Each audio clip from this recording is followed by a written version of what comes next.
John, before the break, you were sharing a lot more about Athena. I also read where you say she's guiding you in your life now. Want to share a little bit of that with us? Well, I can't say every day that she's sitting and guiding me exactly, but I would say that there are, when you've been with somebody, you have a connection with somebody. And even though I've moved on with my life and I have a new relationship and everything else, you don't have a disconnection. You have this, love never dies. It's always there. And so I can close my eyes and feel Athena's presence and feel kind of a dialogue, if you will. And she kind of connects sometimes. And what's interesting, when she passed away, people very commonly would say, oh, we're so sorry and everything else. And I used to have to try to help them through it because I seem to be able to adapt to it.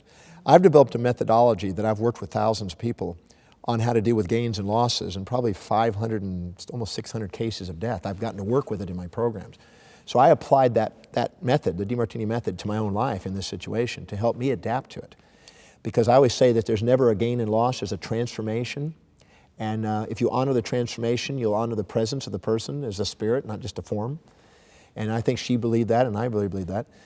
So there's a connection that's kind of like even though you've destroyed the receiver and the broadcaster of the radio station is still there. So you might say the conscious is still there, but not the form. And it's an intuitive guidance process.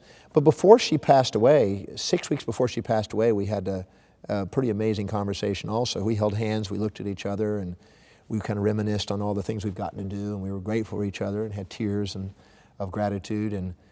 And she said, very distinctly, she said, it's now come a time when you're going to have to find you a nice young new star girl because your star woman's going on. And, that's the farthest thing from your mind at that time. It's like, because you're with her right then.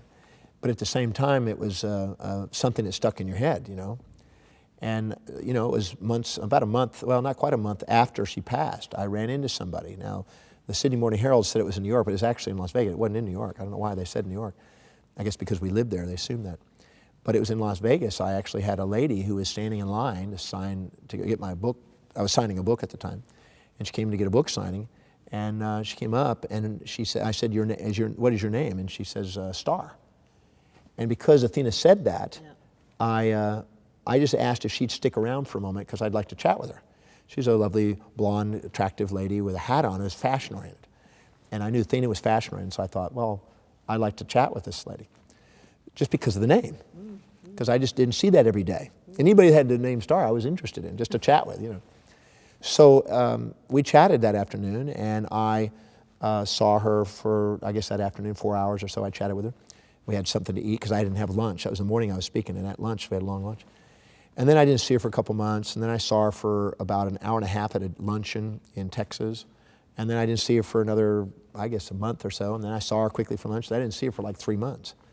And then I was getting ready to go to a trip to Australia and asked her if she'd like to go to Australia.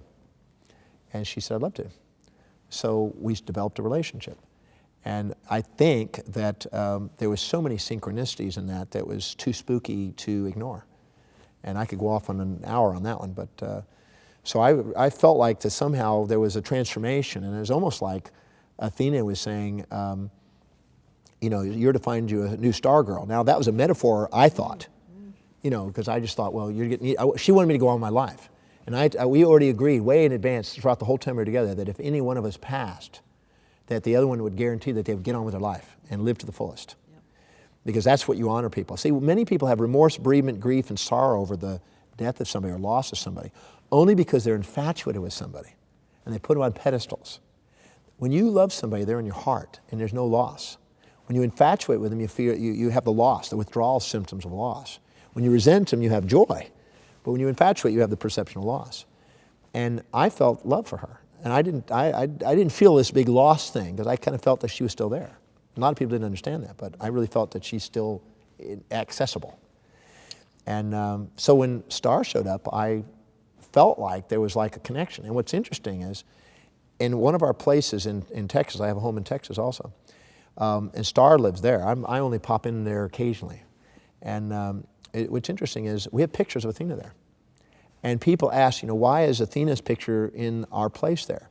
And Star says we're all connected somehow. I don't know how to do it, but there's too many synchronicities to ignore. And she really respects and appreciates, Athena. And so she's, learned about it and studied her and got pictures there because she wants to honor it. Just like Athena was married prior to it by a guy named Beautiful Bob, who was a great-looking surfer man that had long blonde hair when she was into the surfing scene. And we still had pictures of Bob because I felt like that's part of her life. As far as I'm concerned, he deserves to be all down in the house too because he's part of her life.